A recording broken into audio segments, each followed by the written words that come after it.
Assalamualaikum warahmatullahi wabarakatuh. Perkenalkan, nama saya Feby Sukmawardani, NIM saya 18330013. Saya dari Ilmu Kesehatan Masyarakat kelas B. Di sini saya akan menjelaskan tentang Dagus Ibu. Yang kepanjangannya itu adalah dapatkan, gunakan, simpan, dan buang obat dengan baik dan benar. Cara mendapatkan obatnya itu ada di apotik, rumah sakit, dan toko obat. Untuk obat dengan resep dokter, tebuslah di apotik yang ada apoteker praktiknya, dan antibiotik dibeli hanya dengan resep dokter. Cara mendapatkan obat harus diperhatikan. Yang pertama, batas kadaluarsa atau expiration date atau ED adalah batas waktu jaminan produsen terhadap kualitas produk. Bila penggunaan telah melewati batas ED, produsen tidak menjamin kualitas produk tersebut. Yang kedua, kemasan obat. Kondisi kemasan obat dalam keadaan baik seperti segel tidak rusak, warna dan tulisan pada kemasan tidak luntur. Informasi pada kemasan obat yang harus dibaca dan dipahami, yaitu yang pertama, komposisi, kandungan obat yang berkhasiat dalam pengobatan. Yang kedua, indikasi, manfaat atau khasiat obat. Yang ketiga, dosis dan cara pakai, takaran dan cara pakai yang dapat memberikan efek pengobatan. Yang keempat, efek samping, efek dari obat yang merugikan. Yang kelima, kontraindikasi, kondisi tertentu yang menyebabkan obat tersebut tidak boleh digunakan. Yang keenam, tanggal kadaluarsa, waktu, bulan, atau tahun terakhir obat masih dapat digunakan dengan aman. Cara menggunakan obat. Yang pertama, indikasi. Pastikan indikasi obat tercantum pada kemasan sesuai dengan gejala penyakit yang dialami. Yang kedua, aturan pakai. Contohnya, 2 kali 1 tablet atau kapsul atau sirup takar setiap 12 jam. Atau 3 kali sehari 1 tablet atau kapsul atau sendok takaran setiap 8 jam. Waktu minum obat. Obat harus diminum sesuai waktu terapi terbaik yang dianjurkan kecuali ada ketergantungan khusus. Contohnya, pagi hari vitamin, malam hari anti kolesterol, sebelum makan obat mah. Obat diminum hanya jika dibutuhkan, contohnya flu, tidak perlu antibiotik. Antibiotik diminum sampai habis. Obat diminum jika perlu, contohnya penurun panas.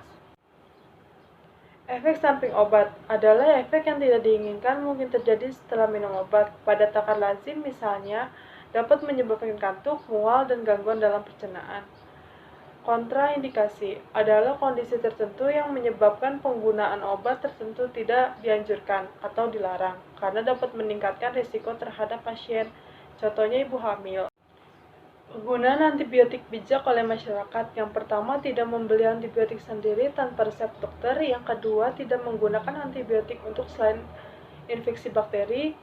Yang ketiga, tidak menyimpan antibiotik di rumah. Yang keempat, tidak memberi antibiotik sisa kepada orang lain. Yang kelima, tanyakan pada apoteker informasi obat antibiotik. Cara penyimpanan obat. Baca aturan penyimpanan obat pada kemasan. Jauhkan dari jangkauan anak. Jauhkan dari sinar matahari langsung atau lembab atau suhu tinggi dan sebagainya. Simpan dalam kemasan asli dan dengan etiket yang masih lengkap. Periksa tanggal kadaluarsa dan kondisi obat. Kunci almari penyimpanan obat. Jangan tinggalkan obat di dalam mobil dalam jangka waktu panjang karena suhu tidak stabil. Obat dalam bentuk cair jangan disimpan dalam lemari pendingin atau freezer agar tidak membeku, kecuali disebutkan pada etiket atau kemasan. Sediaan suppositoria harus disimpan di lemari es supaya tidak meleleh. Sediaan aerosol atau spray harus dijauhkan dari panas atau suhu tinggi karena dapat meledak. Bila ragu tidak mengerti, tanyakan pada apoteker atau tenaga kesehatan terdekat. Obat rusak dan kadaluarsa.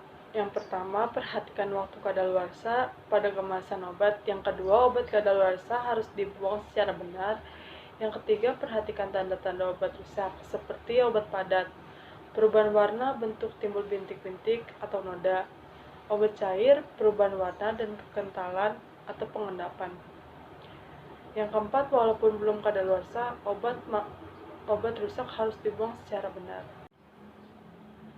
Cara membuang obat dengan benar. Yang pertama, obat yang harus dibuang adalah obat yang kadaluarsa atau rusak. Yang kedua, ciri-ciri obat rusak. Terjadinya perubahan warna, bau, dan rasa, bentuknya pecah, retak, berlubang, dan menjadi bubuk.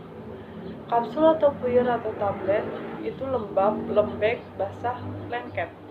Cairan atau salep atau krim menjadi keruh, mengental, mengendap, memisah atau mengeras. Timbul noda bintik-bintik atau gas, wadah atau kemasan rusak, etiket tidak terbaca atau sobek, hilangnya semua label dari wadah obat.